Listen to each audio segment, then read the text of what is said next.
You know this already. President Trump has a very unconventional way of doing things, which is why people voted him into office. Right now, his focus is tearing up currently two policies toward two different nations. First, he's repairing the icy relationship the U.S. has with Russia, while then conversely ripping apart the NAFTA trade agreement and U.S. ties with Mexico. How will President Trump's unconventional plan shape U.S. policy and economy in the future? With me now, two men who've been on the front lines, in the trenches in both of those countries. Former U.S. Ambassador to Mexico and former Assistant Secretary of State Western Hemisphere, Ambassador Jeffrey Davidow, and former U.S. Ambassador to Russia and former NATO Deputy Secretary General, Ambassador Alexander Vershbow. Ambassador Vershbow, let's start with you and Russia. This relationship, President Trump has been steadfast in saying he does not see a downside in warming up relations and having decent relations with Russia. However, Russia at best has been sketchy on trust. What should the U.S. relationship, as you see it, look like with us and Russia? Well, it's absolutely fine to try to improve the relationship, because you don't want to have a relationship that is as risky as it is right now. But you also have to approach the relationship with very open eyes. I mean, we have a Russia that has tried to destabilize our democracy, is doing the same thing right now to France, to Germany.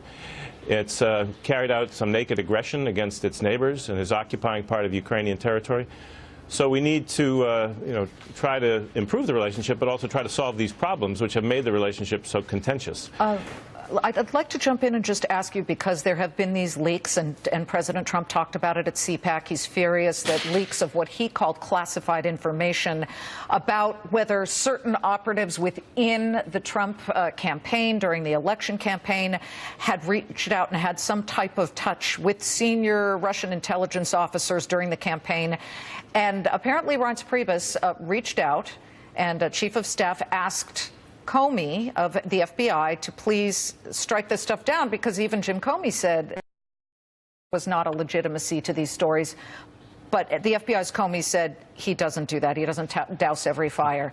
The fact that there are even these conversations, does that concern you? It does, not so much because of whether it was proper or improper. I think that's for other people to judge. But I think the administration is unfortunately showing a tremendous skill at raising more suspicions about its approach to Russia. They should just let these investigations run their course, and they're important. We need to know exactly what the Russians did and how they did it. But I think it's better to concentrate on how do we define a relationship with Russia that can actually work, that can help get the Russian forces out of eastern Ukraine, that can convince the Russians that it's better to work with us rather than trying to undermine our democratic institutions.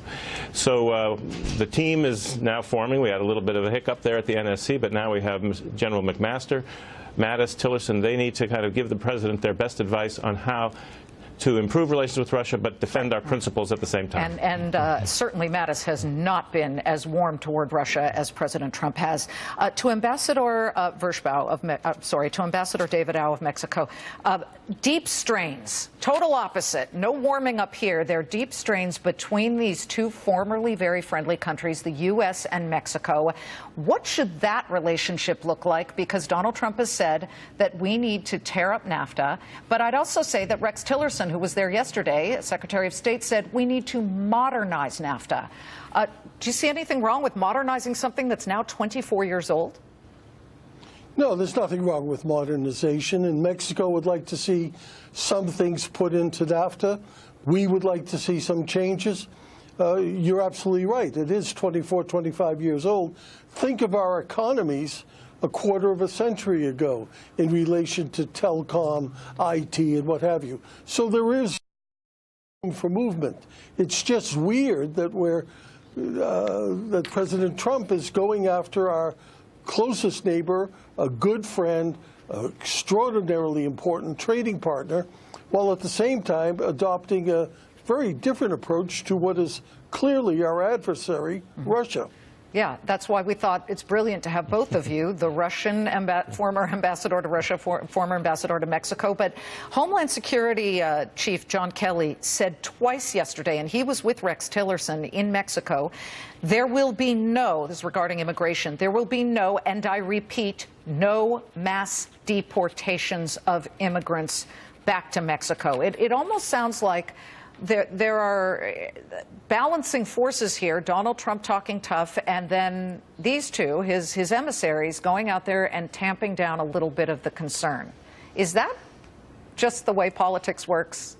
You know, I'm just as Charlie Gasparino says, I'm just a country reporter, which is hard to say because I'm from Los Angeles, but I'm not a country reporter. But, you know, how's this working? What's going on here? Well, I think what happens is that when senior government officials like Tillerson and Kelly come into contact with the reality of the U.S.-Mexico relationship, it's not the place for simple rhetoric. And Kelly understands, and Tillerson definitely does. Keep in mind that Mr. Tillerson knows Mexico very well. He's just, yes, as head of Exxon, invested a tremendous amount of money there. They're dealing with reality, and the reality is Mexico is our second largest export market. Gotcha. $1.5 billion cross the border every day. We sell more to Mexico. We sell more to Mexico than we do to China, Japan, and India. Combined. And in fact, you know? U.S. exports have increased to Mexico 468% starting the year before NAFTA. But we must leave it there. Ambassadors Vershbow and David Au, a pleasure to have a very smart conversation. Thank you so much.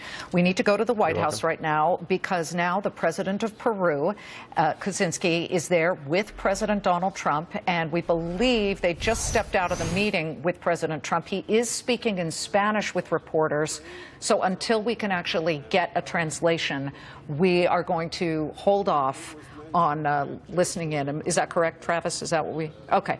All right. But I have to tell you something, folks. Look to the far right here, lower right-hand corner. The Dow is now down just 17 points, with about 17